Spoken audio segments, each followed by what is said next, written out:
Hi, everybody. I'm a grateful recovering alcoholic, and my name is Judy. I'm a member of the Spiritual Principles Group, which meets on Sunday morning in Davie, Florida at 9:30 at the Community Center.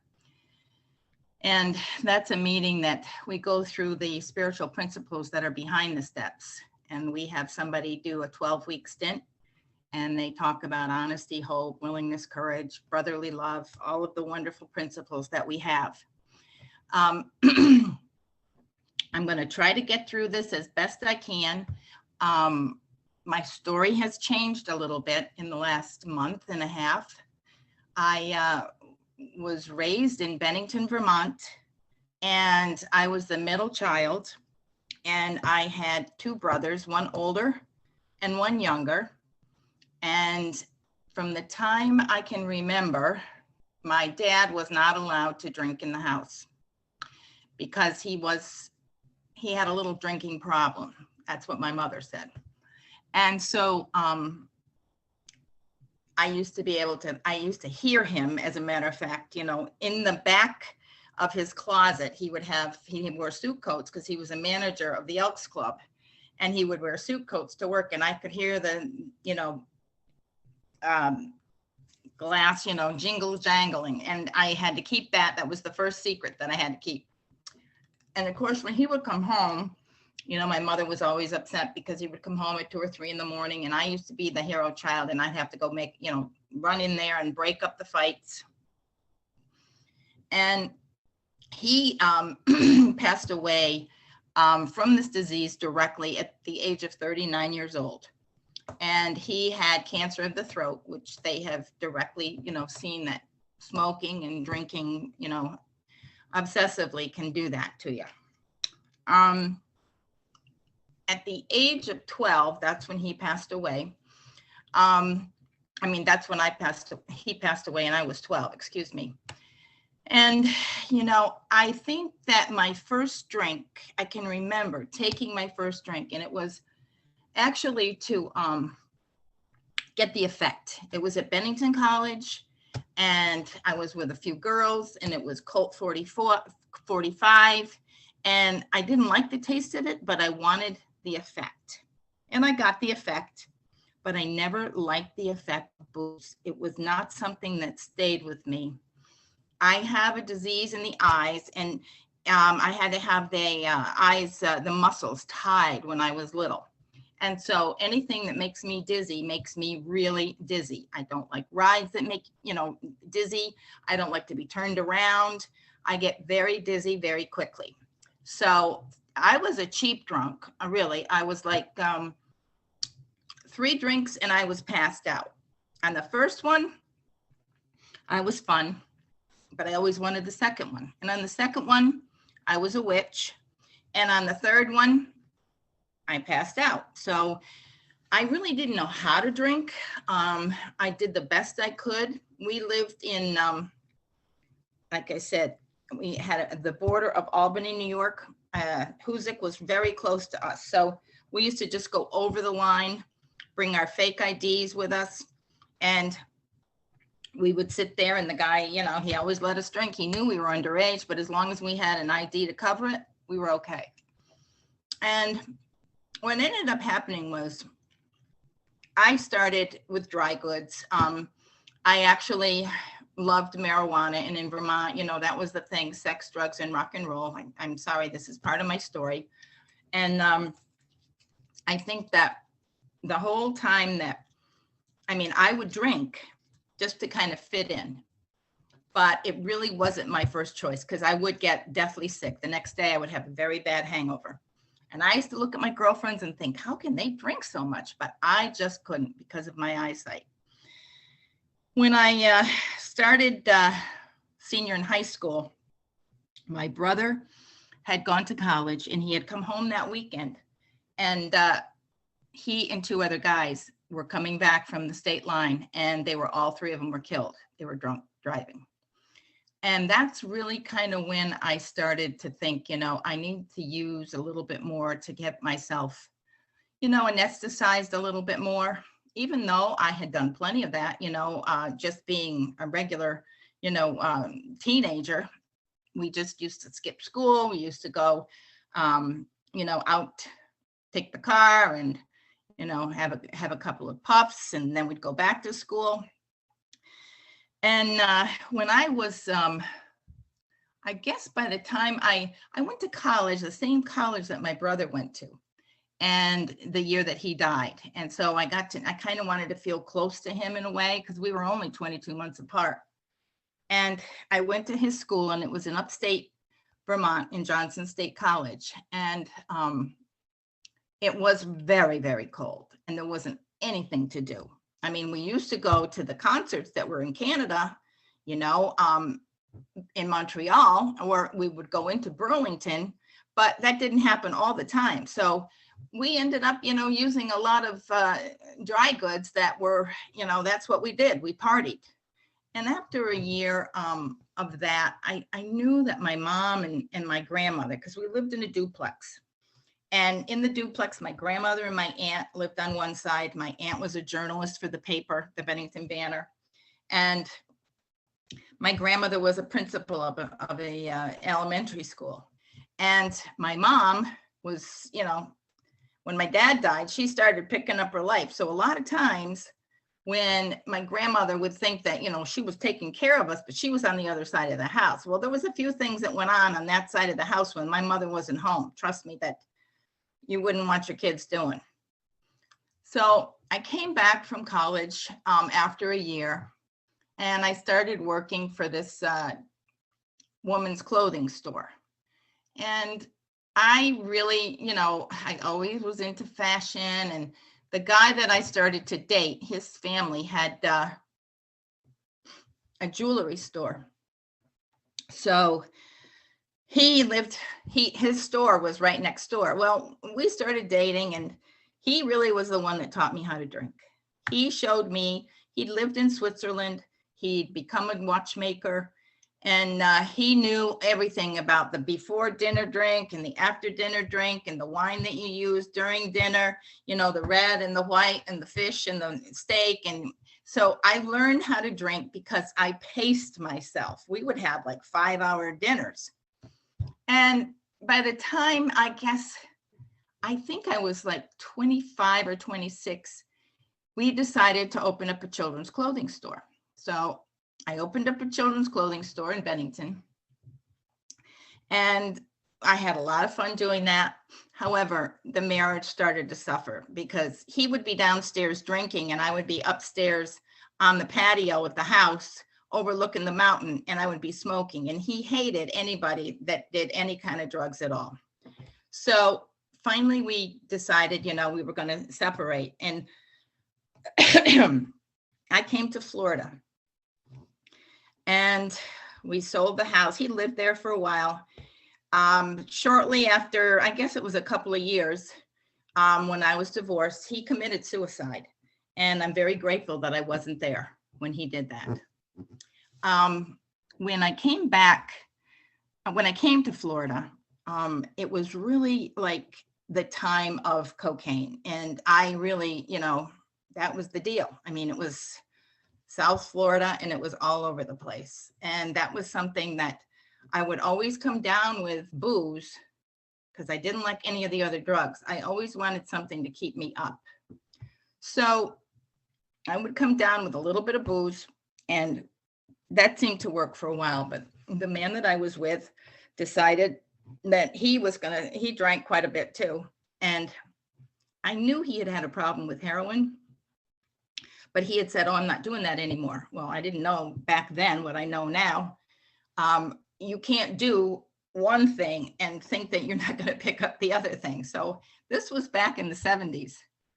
And so we ended up eventually, we rented an apartment, and we had, eventually we got sober. I went first. I started working at, I was kind of scared when I first came to Florida, because I was kind of like, even though I'd been to New York to buy for the stores, I was kind of a country bumpkin in a way. I hadn't really been out there in the cities. But I came to Florida, and I went to this headhunter, and I got a job at Merrill Lynch. And I started working for Merrill Lynch. And I worked my way up. I didn't know the difference between a stock and a bond when I first started. And I finally got myself to work for the two guys that were very busy.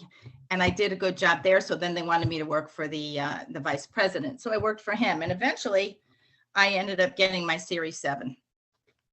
And after I got my Series 7, by that time I had been married. Tommy and I had been in recovery for, I don't know, maybe 2 years.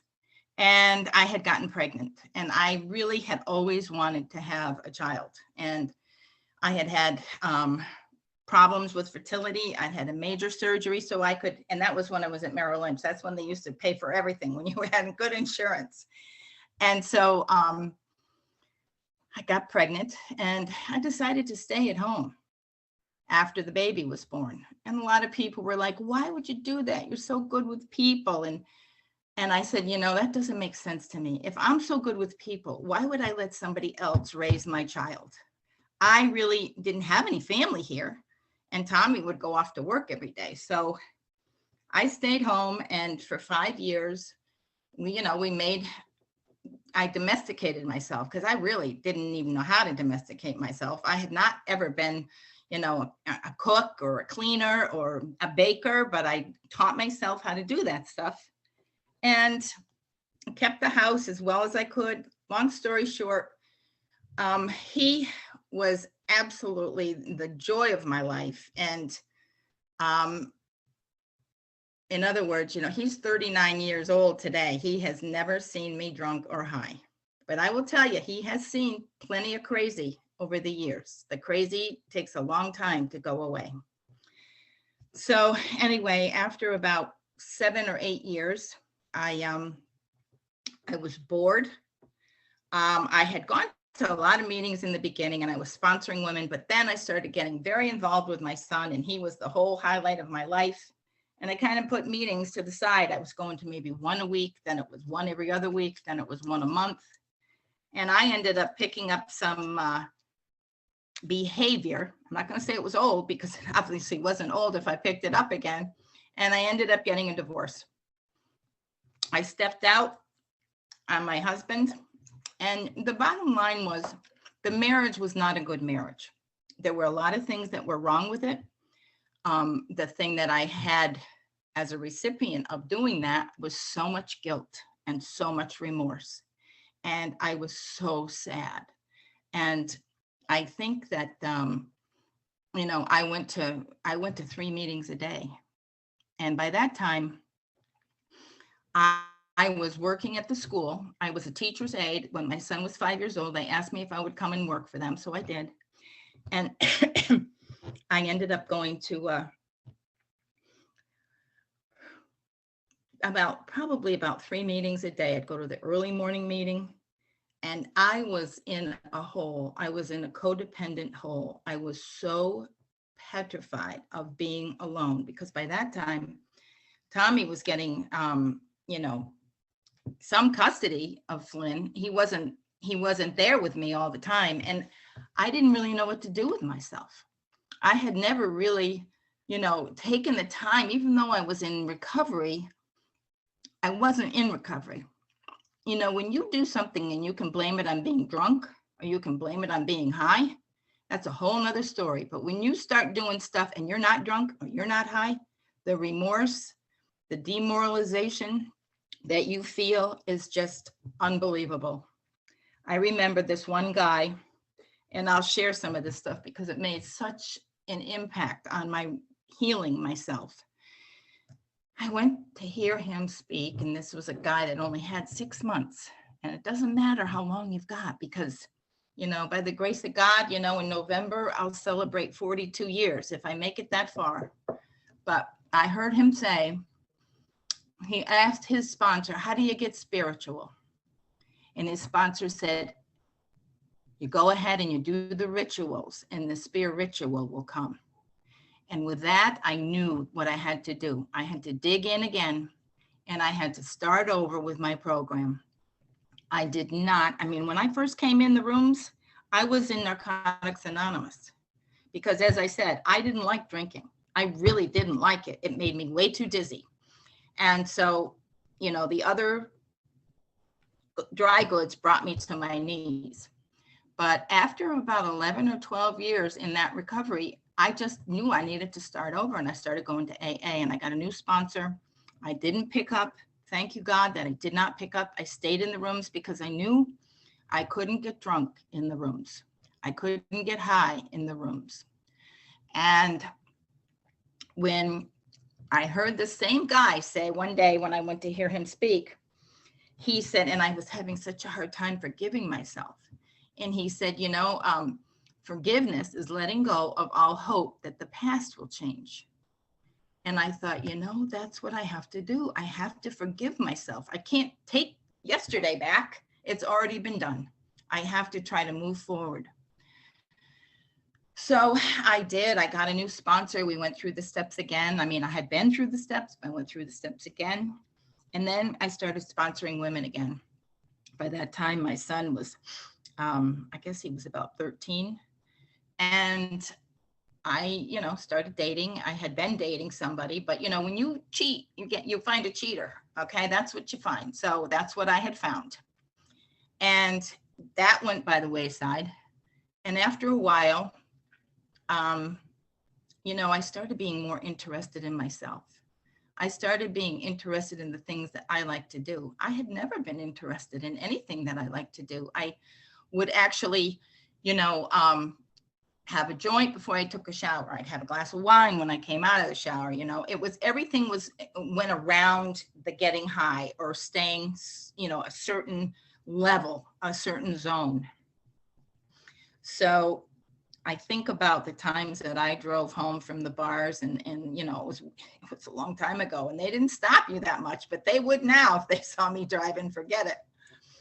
So when I got to be, I guess it was about 18, 19 years sober, the market, I'm in the real estate market, and the real estate market was really bad here.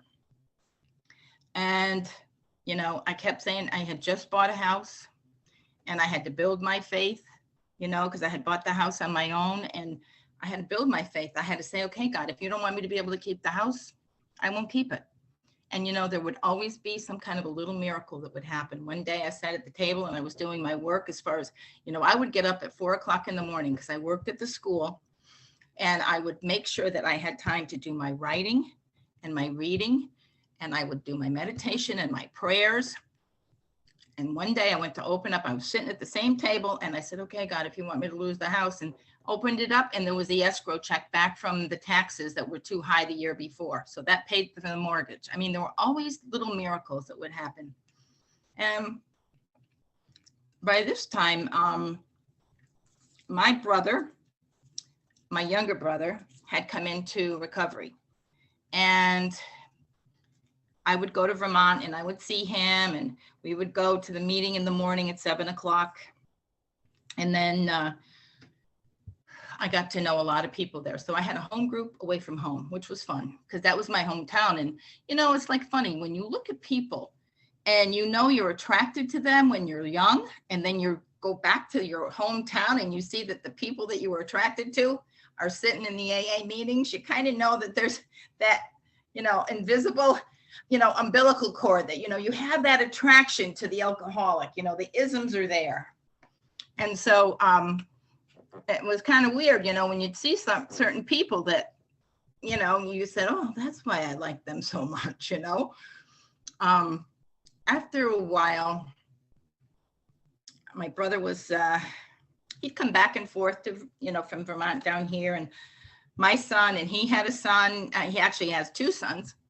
And the reason why I'm bringing this up is because my story has changed. My brother and I were really, really close. He stopped going to meetings, and I wanted to make sure I minded my own business. So I started to really dig into Al-Anon. And they also had a son in his 30s, he was trying everything under the sun, I think, along with his promiscuity. And so I started going to Al-Anon because I wanted to keep my mouth shut, and I wanted to learn how to take care of myself. And lo and behold, when he stopped, he started doing California recovery, and he started, smoking pot. And, I've been around long enough to know that I've had friends that have taken themselves out because they couldn't get the program. And I said, you know what? I would much rather you, with your anxiety and having lost your dad and having lost your brother, if that's how you get rid of your anxiety, I'd rather have you do that than to have you a nervous wreck and just not be able to take it anymore. Well, my brother passed away 6 weeks ago, and it has broken my heart. He and I were so close, and I've never known the grief that I have. I've never known this kind of grief. I knew when my mother was going to pass. You know, my brother and I took care of my mom. She wanted us to be able to, hold on. She wanted us to take care of her in her living room, and we did. I used to talk to my brother like every other day. He'd call me, just want to hear your voice, Jude, and I'd call him. And he had a heart attack, and he went in his sleep. And that's the way you want to go, but it's an awful way for the people that love you so much. There's just so much more love left there, and it's been a very sad spring for me. There were times today that I thought, oh, I'm just going to call and I'm just going to tell him I can't talk and I'm not feeling well, because it was a hard day today. And I know that I have to move forward. I know I have to keep going and doing what makes me happy, which is giving back to this program, because this program has been so good to me. And it has brought me so many of the promises. And it's just like right now, you know, the promises that I had in my mind about, you know, growing old with my brother. And, you know, I'm older than him. You know, I was supposed to die before he did, you know. That's not God's plan. And whatever the plan is, you know, it's not the plan I would have had. And so I'm very grateful that in the very beginning, when I first heard it, you know, I asked God to please hold my heart, because it was broken.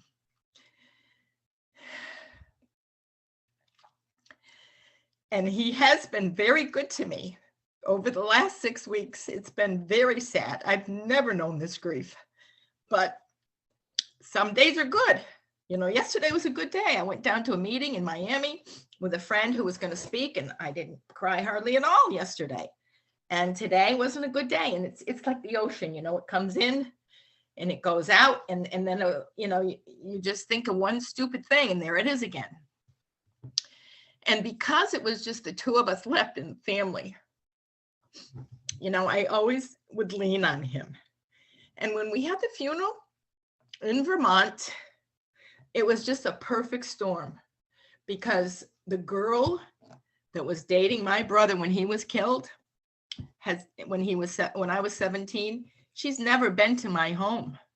And she came here for spring break, and she was in my house when I got the call about my younger brother. It was just a perfect storm, how everything came to be.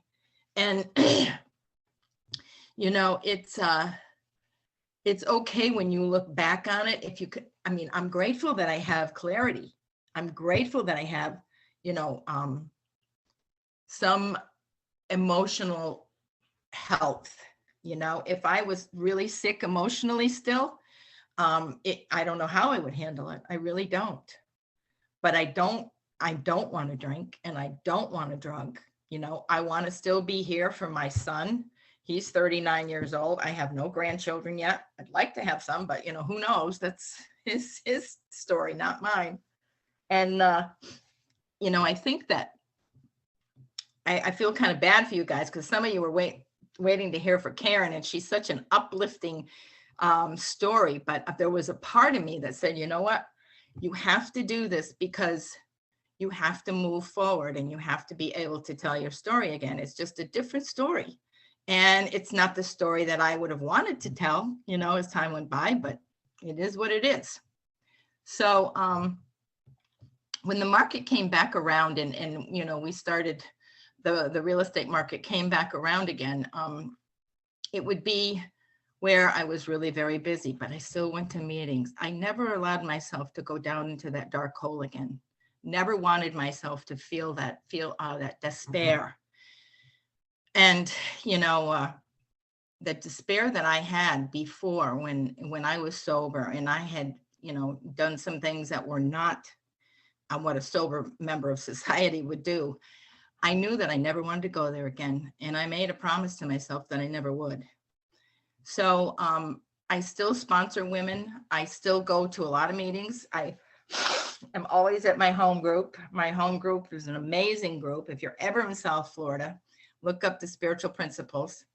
And because we do talk about the spiritual principles behind the steps. And it's just so wonderful to be able to talk about honesty. That's what I wanted to be tonight, was honest. And I don't want to leave you without any hope, because my hope is that I know, the grief will subside to a point where I don't cry in front of you. I can hold a little bit more together.